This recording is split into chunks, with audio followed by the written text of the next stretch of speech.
സാർവദേശീയ ദേശീയ രാഷ്ട്രീയ സംഭവവികാസങ്ങളെക്കുറിച്ചും ഇന്ത്യ അഭിമുഖീകരിക്കുന്ന പ്രധാനപ്പെട്ട രാഷ്ട്രീയ പ്രശ്നങ്ങളാകുകയും ഗൗരവപൂർണമായി 3 ദിവസം നീണ്ടുനിന്ന സെൻട്രൽ കമ്മിറ്റി വിശദമായിട്ട് പരിശോധിക്കുകയുണ്ടായി. അത് സംബന്ധിച്ചുള്ള എല്ലാ കാര്യങ്ങളെ സംബന്ധിച്ചുള്ള വിശദാംശങ്ങൾ പാർട്ടി ജനറൽ സെക്രട്ടറി സഖാവ് സീതാറാം യെച്ചൂരി നിങ്ങളോട് സംസാരിക്കുന്നതിന് വേണ്ടി അദ്ദേഹത്തെ ക്ഷണിക്കുക.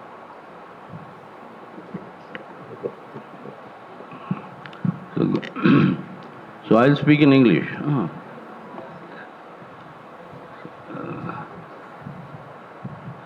So good afternoon to all of you.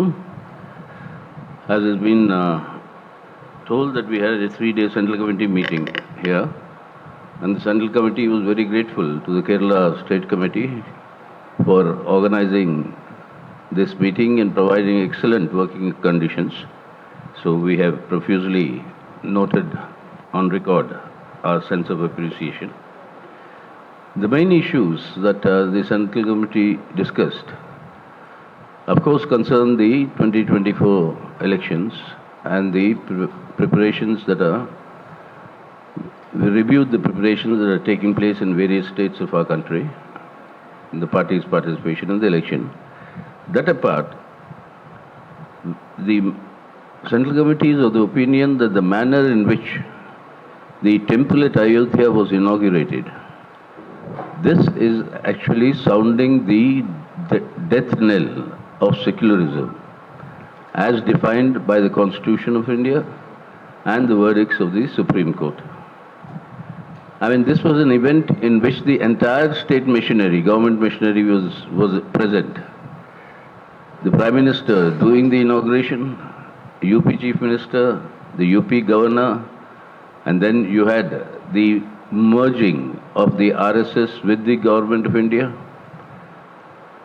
and the messages, adulated messages that came from the President and the Vice President of India. All this signify that this was a state function, a state-sponsored function, that directly violates the Constitution provisions and the Supreme Court verdicts, which say that state shall not profess or propagate any one particular religion. And it's precisely that has happened here. And the fact that the RSS chief was also present, and the fact that during the run-up to this event, there have been communal clashes in at least various parts of the country. This entire event was mainly for securing political and electoral gain, and the gross misuse of the government machinery. Schools were declared closed that day. Every single government office, central government office, was asked to join the consecration, and all central government offices were closed till 2:30 in the afternoon all over the country. Likewise, you had giant screens projecting this entire event in government properties, and people were mobilized to come and watch this. And this is something as a political game which has now been revealed, because the plan is that every day people from different states and all the parliamentary constituencies, they will be mobilized and taken to Ayodhya, and this will continue till the end of March. April, the elections are scheduled. So the whole thing is a build-up for a communal polarization of the Hindutva vote. Now this is the entire game plan, which is completely in violation of the Indian Constitution.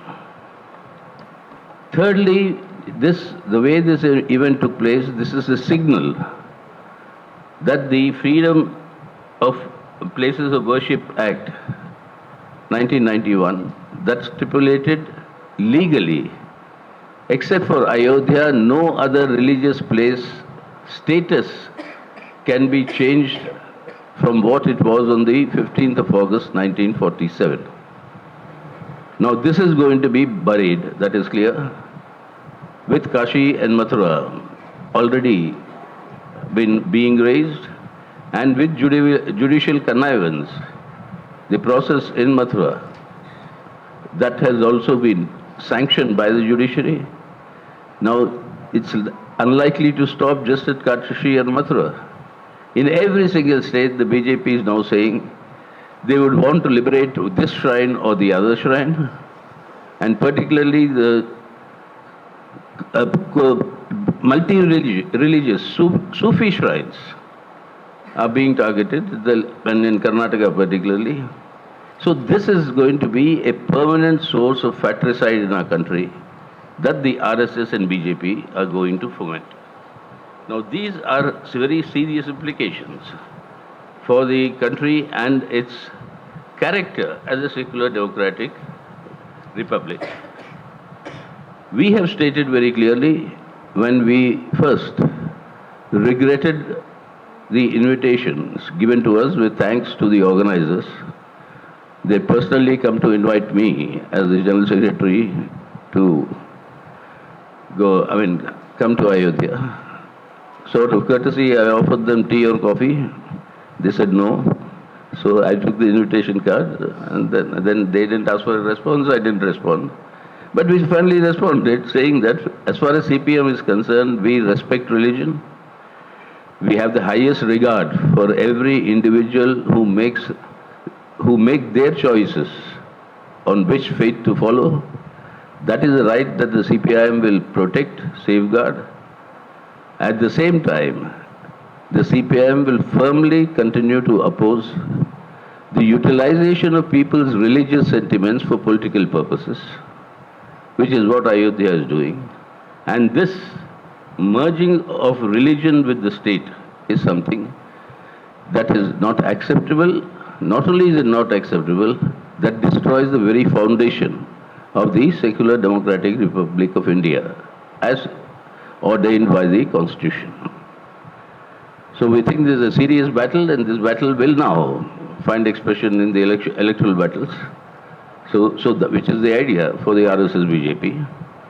And in this fight, electoral fight, this contest, CPM will frontally take up this position of denouncing the exploitation of people's religious sentiments and misusing them for the political and electoral gains of the RSS BJP. Secondly, the last two rounds of assembly elections have shown that among the major states, the BJP has won in this round in Rajasthan, Madhya Pradesh and Chhattisgarh. Congress has won in this round and the earlier rounds in Karnataka, Himachal Pradesh and Telangana. So the question is that there is going to be a keen contest depending on the states and the influence that these parties will have. So in this situation, we have clearly come to the conclusion that BJP's victories are centrally focused on the consolidation of the Hindutva vote, and this has to be challenged frontally by strictly upholding secularism as the separation of religion from politics and state. Any effort to try and compete with Hindutva communal secularism through adopting a pale communal strategy, which is what happened in Madhya Pradesh particularly and in Chhattisgarh, where the Congress leaders were actually competing with the RSS BJP. Now, pale saffron and pale Hindutva are no match for the real saffron and real Hindutva. The more you propagate the paleness, more the people will get influenced to the core Hindutva communal agenda. And this has been the mainstay for BJP's victories in the northern states, the Hindi-speaking states. So for the lesson to be learned by all secular parties is that this challenge has to be confronted frontally upholding the principles of secularism.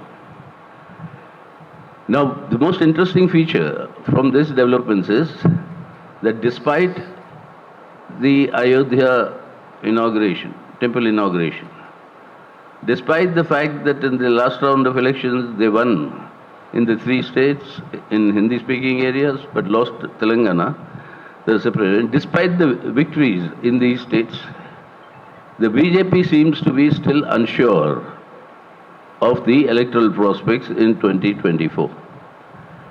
The propaganda machine now keeps on talking of saying that they'll win more than 400, etc. seats and all this. But this insecurity about what will be the outcome of the 2024 election is leading the BJP and this Modi government to be more brazen in assaulting the opposition parties in various states. The ED and money power. This is the venal cocktail that the BJP has produced through these years for electoral gains. And through this ED money power combination, they are disrupting the ruling parties in many states, dividing them, and thereby playing an extremely anti-democratic role, particularly in states where the BJP was defeated in the assembly elections. The effort is through defections to try and grab or usurp power. They had started doing this in order to gain more parliament seats in Karnataka, tying up with the Janata Dal Secular.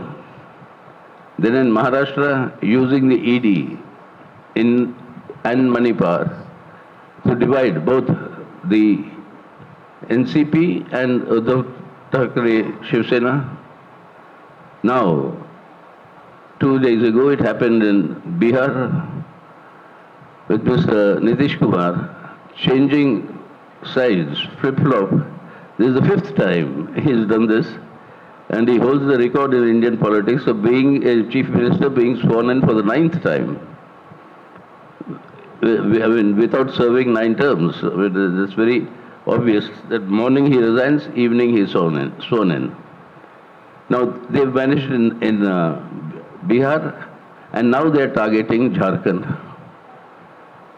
The way the ED is pounding upon the Jharkhand CM, and the fact that he had to, he was not traceable by the ED yesterday in Delhi, is very clear that the ED is grossly misused as the political arm of the BJP and Modi government.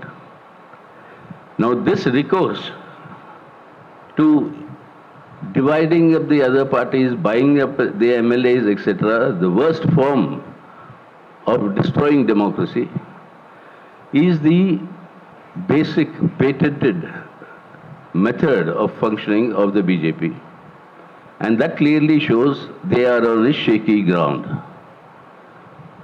All the extra confidence of their propaganda machine notwithstanding, they think that in order to retain the government at the center in 2024, they will have to break up the regional ruling parties, and that is why they are constantly targeting them. So it is not as though the BJP it's a given fact that Modi is going to return and the BJP is going to win. They themselves are not sure. And this is what we have to realize, that they are using every instrument to sharpen polarization. Now, for nearly 5 years after the Citizenship Amendment Act was adopted, legislated, they had not, maybe they have framed the rules, but they have never adopted them or announced them. Now they are saying they'll do it in a week. Why? Just on the eve of election, using the CAA for polarization, particularly in eastern India, which is where a lot of this refugees from across the border had come. Many had been legalized. Now all those issues will be reopened to create communal tension and communal strife, and they hope to benefit from it. So given all these Machiavellian machinations that they undertake, the India bloc, the CPM believes, and we will play our role in strengthening this India bloc despite the desertion of Nitish Kumar, and to firmly take up this issue of confronting the Hindutva challenge by firmly adhering to secularism as defined in the Constitution and as separate from politics and the government. For the India bloc, we are saying that the seat adjustment processes, which we all agreed can be done only at the state level, those processes have already started. In many states, they have reached their final positions. So within the next 2 weeks, the seat adjustments among the India partners is likely to be finalized. And on that basis, all these parties together will go to the people, explaining to them what are the dangers, what are the implications of this election, and it is absolutely imperative that the BJP must be kept out of controlling the government or the state power, the state machine. So that is the way in which we will contribute to strengthen the India bloc. Then the the Central Committee congratulated the people of Kerala for responding in a magnificent manner to this unprecedented initiative. It is unique that we have not heard in any other state that the entire government, that is the Chief Minister along with all the entire cabinet, actually goes to the people. Goes to the people is not people coming to the government with their grievances, but the government going to the people. And this is a unique method in India that Kerala, among the many unique things it did in politics earlier, of initiating change in politics, this is a unique method. And the way people responded, we thought was excellent because it indicates a high degree of people's participation. And that is something that the Central Committee appreciated and congratulated the people of Kerala. The Central Committee also felt that the present governor of Kerala is unfit for his post. Now he has been overstepping the boundaries of constantly and regular political attacks against the government targeting the Chief Minister. Governor is a constitutional office. If it has anything to opine about, it is not by going to the streets or going to the media, but it is conveying this to the Honorable President of India, who is the one who appointed the governor. But here a confrontationist attack. And the last thing, when we came to attend the Central Committee meeting, when I landed in the Trivandrum airport, I was coming from Tamil Nadu, so from Chennai. The first thing your colleagues in the media asked me at the airport is, what do you have to say? The governor is sitting on the road.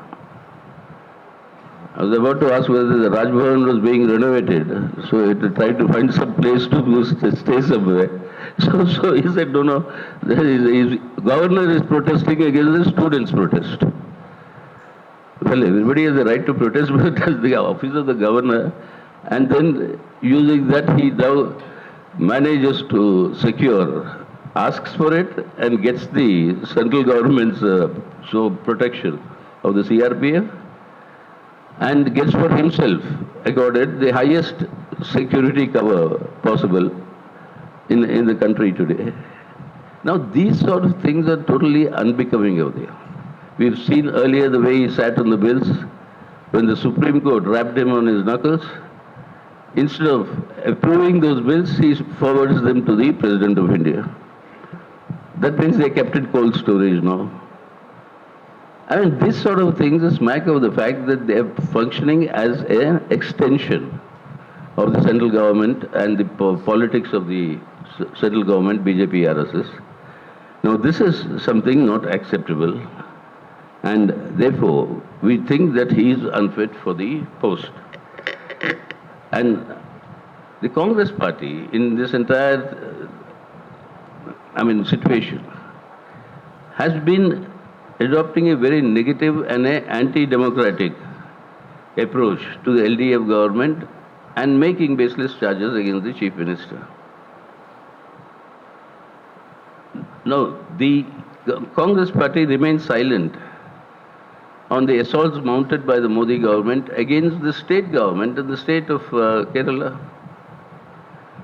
Even for the dharna being organized by the LDF government, the government of Kerala is organizing this dharna against the treatment meted out to Kerala government by the central government. All the MLAs were invited, all the political parties, but the Congress declines to join. The same charge that the states are being discriminated against, federalism is being destroyed by the Modi government. The Congress also levies in other states, they raises. But here in Kerala, the vituperative manner in which it targets the CPIM is not in the interest of safeguarding the secular democratic constitutional republic of India. This assault on the states' rights will be championed by the CPIM, and the CPIM has called upon all its state units to hold protest actions in their states on the manner in which the central government is treating Kerala and the Kerala state government and the manner in which federalism is being assaulted today, and to protect the Indian constitution and the federal structure. Finally, the central government, the central committee congratulated the Kerala youth who executed a huge plan of a human chain from the northern tip to the southern tip of Kerala, 35 lakh youth participating, condemning the discriminatory attitude of centre to the Kerala state, demanding jobs and removal of ban on recruitment, etc. This was a very historical thing, and the Central Committee congratulated them. Likewise, the Central Committee congratulated also West Bengal, which saw a huge youth yatra being taken from north to south of Bengal, which culminated in an unprecedented rally at the historic Brigade Parade grounds in Calcutta. Now, the youth in Bengal are rising against corruption, against the gross misrule, and against the politics of terror that the Trinamool Congress is indulging in, while the prime target of the CPIM would be to ensure that BJP is defeated and they are removed from holding the government of state power. In Bengal, the target is also the Trinamool Congress, whose reign of terror and murder of democracy in Bengal is actually destroying the very constitutional values which we want to protect, and why we are protesting against the manner in which the Modi government is proceeding. Finally, the Central Committee decided that apart from organizing solidarity actions in other states on February 8, the day of the LDF Dharna in Delhi, we will express our solidarity with the joint call given by the Samyukt Kisan Morcha and the Confederation of Central Trade Unions on 16th of February for a nationwide protest actions on their demands and the betrayal of the Prime Minister in not implementing what he himself promised when he withdrew the agri laws of the legally guaranteed MSP for all crops and all farmers in the country. On these issues, so CPIM will express its solidarity. Finally, on the EVMs, the CPIM recognizes there is widespread discontent among the people on how the EVMs are functioning. So we have demanded that the sequence of placing these machines in the polling booth must change. Today, what is it? You have the voting unit where you and I vote. Then that vote goes to the VVPAT where you and I see. And that vote is then transferred to the control unit. So we know from the voters unit to the VVPAT what has been transmitted. But we don't know from the VVPAT to the control unit what is being transmitted. So we said change the order. Let it be the voter unit, then the control unit, and then the VVPAT. Then you are confirmed that your vote has been correctly registered in the control unit. Do this, and along with this, 50% of the VVPAT must be tallied with what the machine is showing. If there is a discrepancy, there will either have to be a repoll or a recount depending on the concrete incident. But in this way, people's confidence has to be generated that this electoral process is free and fair, and there is a level playing field for all the parties and contestants. So we would raise these demands all across the country, and we call upon the Election Commission to do the needful to restore people's confidence in the EVMs and the election process. So this is what I have in short to offer you. So if you want questions or you want to say something.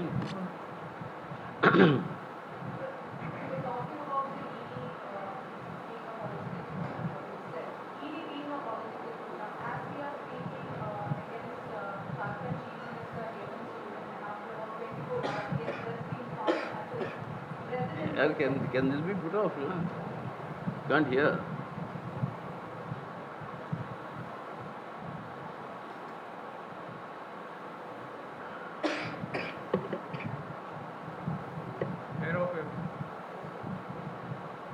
Turn the knobs. Okay, anyway, yeah.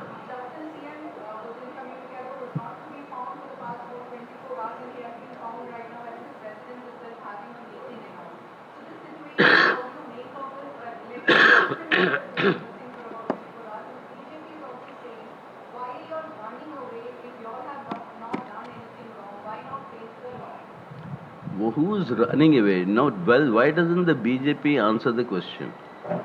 That since 2019, there have been more than 5,500 cases registered by the ED. What has been the rate of conviction? 23. Only 25 have reached the courts, out of which 23 have been convicted.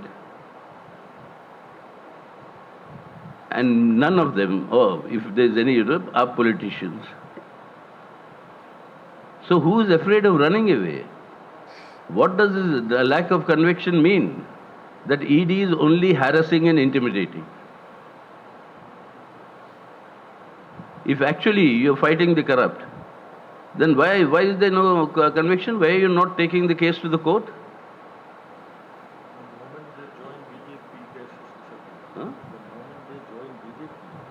That I'm coming, wait. So that is the point you got to turn back and ask them, who's running away? And supposing tomorrow the ED is after you and you decide I'll join the BJP. How does the ED suddenly stop being after you? You're no longer corrupt?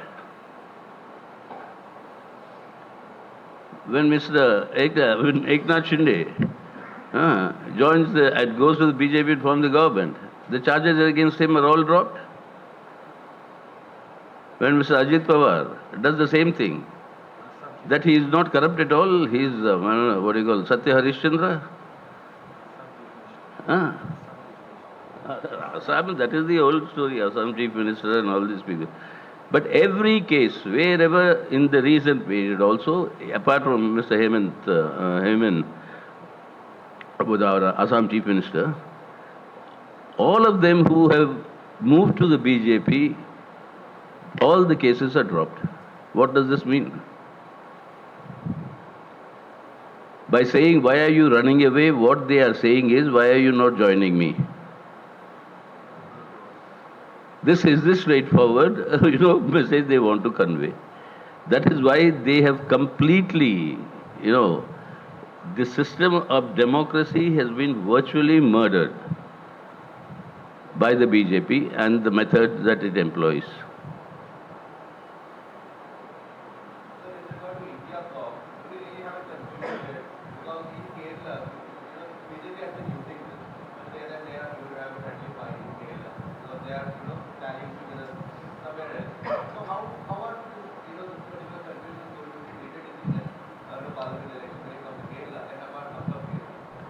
That is what we said from day one. I mean, that's what has been accepted in India. That state to state, the situation differs. In Kerala, it's a straight fight between the LDF and UDF. And it's because of the straight fight between LDF and UDF, the BJP forget a member of parliament but can't even get an MLA elected. So that is the Kerala situation. Now, therefore, that will be the main contest, LDF, UDF. Next door, in Tamil Nadu, you have a DMK-led secular front, where everybody is there together. And because of that, the BJP could not win a single MP in the last election in Tamil Nadu. That situation is different. You go a little up on the map, Maharashtra, you have the Maharashtra Vikas Aghadi, where you have the Mr. Sharad Pawar's NCP, Uddhav Thackeray Shiv Sena, the Congress and the left parties. In Bihar, you had the Mahagathbandhan, which is still there without Nitish. So that Mahagathbandhan is there. So each state has its own specificities. And in each state, in accordance with those specific situations, the seat adjustments will be worked out. But running through all the states is one principal objective. And the running thread, that is to defeat the BJP and ensure that it does not control the reins of the government and state power.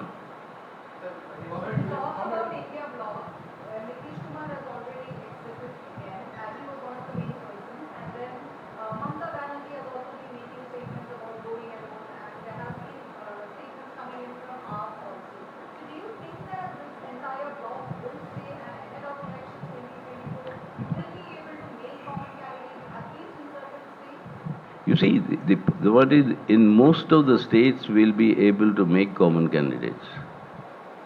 And that process is, as I told you, reached the final stages in most of the states.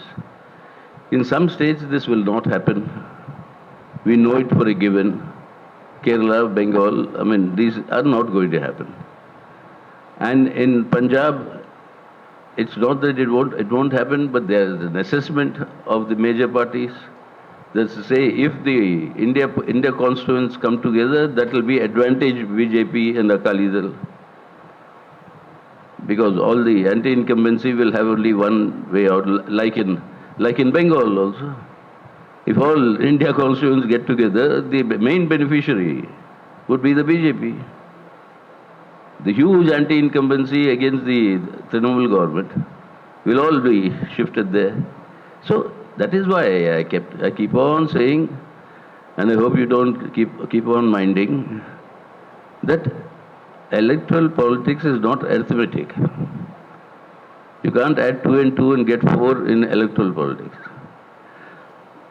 Sometimes if you put 2 and 2 together, you can get 22 or you can get 0 also.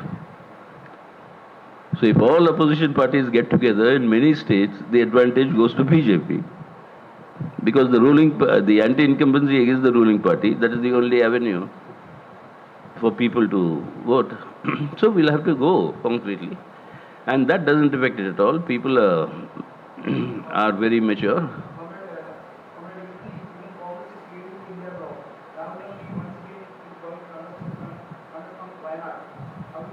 You told you? Huh? When did he tell you? When did Rahul Gandhi tell you he's contesting from Wayanad? So you presume he may be contesting. Say that, no? You're talking as though you're a private, your source of information. So I mean, maybe, in all likelihood, he could be. In all likelihood, he could be. He did that last time also. So that is, every party has their own democratic right to decide where their candidates or leaders will fight from. So that's it. But that doesn't make any difference to the overall understanding of strategy.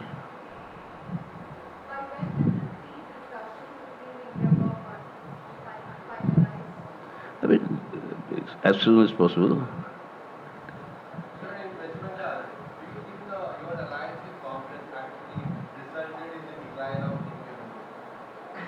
No. In fact, if you look at the actual percentages vote, I mean, in fact, only the combined vote of the Congress, Left and the ISF, Indian Secular Front, that vote together is much more than the vote we had compared to the earlier election. Individual parties, yes, they would be, naturally, because then we all fought separately. Now you're fighting in adjustments. So that is not the yardstick. Yardstick is on the whole. Totality, if you see, there's been a very big improvement. Sir, you are saying that Arif Mohammad Khan is not fit for governor post. Huh? So, Arif Mohammad Khan is not fit for the governor post. So are you demanding to recall him? No, we are hoping that this sort of a wisdom dawns on the central government also, that he is not fit to be a governor. They should also draw the right lesson, no? They are seeing what is happening. So you are not demanding?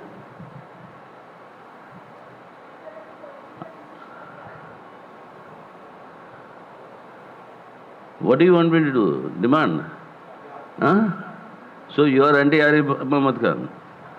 Huh? You and your paper don't want him to be the governor? Is that right?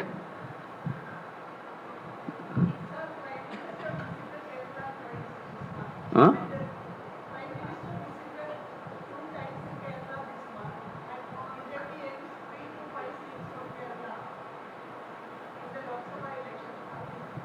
How to say it? I mean, we are Democrats. There is a right for every party, individual to contest elections. They can welcome, come and contest. People will decide whether to accept you or not.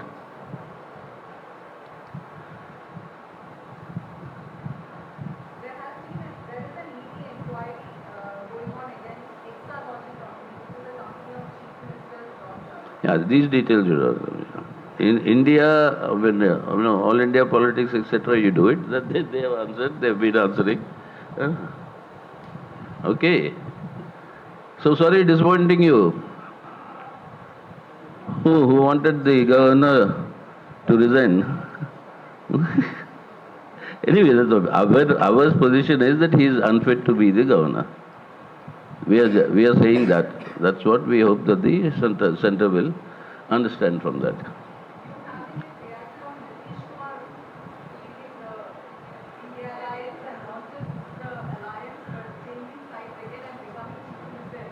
I said that, no? I mean, he's made it the habit. He holds the, I think, the global record now for flip-flops. This is the fifth flip-flop and the 9th swearing in. The 9th time is born in yesterday as the Chief Minister. But sir, this time who is responsible for this flip-flop? Huh? Which party is responsible for this? It's primarily and exclusively Mr. Nitish Kumar himself. So Congress hasn't any role? Huh? Congress hasn't any role in it? Nobody can do, even I can't do, nobody can do. It's Mr. Nitish Kumar's decision. And if there's anybody responsible, it's him for his decision.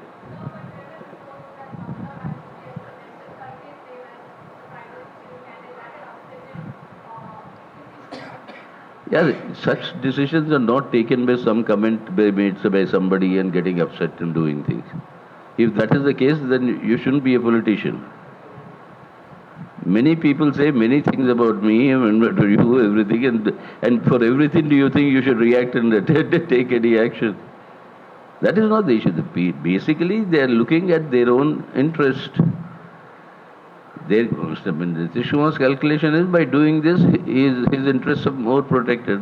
What those interests are, that only he can answer.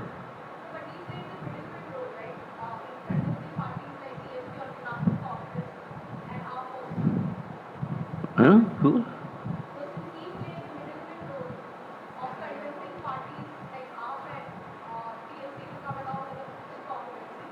Not middleman role of making it. Nobody comes because somebody went and told them to come. And nobody is going to vote because they like my face or don't like my face. That is politics is it's on the basis of certain political reasoning and certain benefits that people see. So that is why, I mean, what he's seen, that only he can answer. Nitish Kumar, I mean, I can't do it. Huh?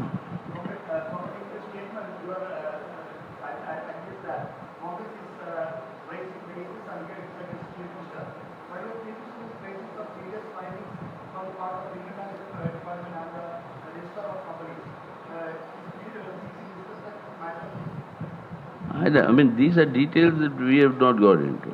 Our point is that many of these matters have already been settled. They still continue to be raised. What they are raising, etc., these are matters that the state will discuss and do it. That is not the issue. But what we are saying is, right now, whatever position the Congress is taking is only helping the BJP government to ill-treat the state of Kerala and its people.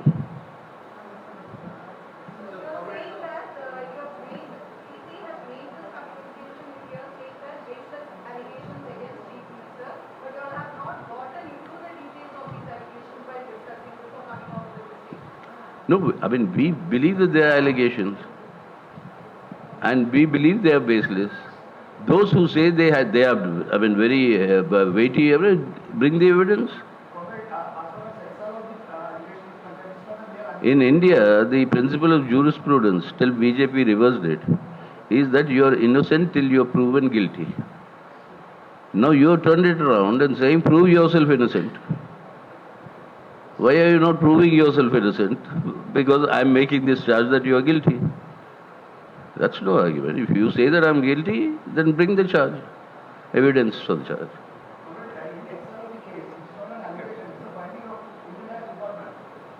I'm sorry? I've told you here a number of times, these are details I don't follow and there's no need for the All India Party to follow. My Kerala State Committee and the leaders here are perfectly competent to answer. They've been answering you. The question you are asking me has been answered, I think, many times. So please, please bear in mind, maintain this decorum. Ask me about national politics, I'll answer you.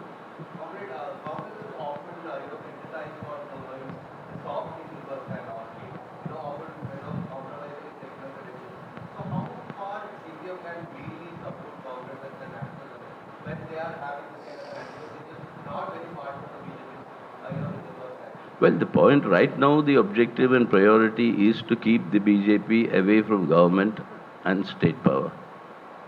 That is the immediate objective. To assure that, we will proceed. That is the objective in these elections. How far you can go, what will happen, etc., those are not the issues today of the consultation. Naturally, that will be decided subsequently. But right now, the issue is to defeat the BJP. Okay, so thank you. Huh? Let us see. We'll cross the bridge when you reach it. Almost is different. Okay. Thank you. Thank you very much.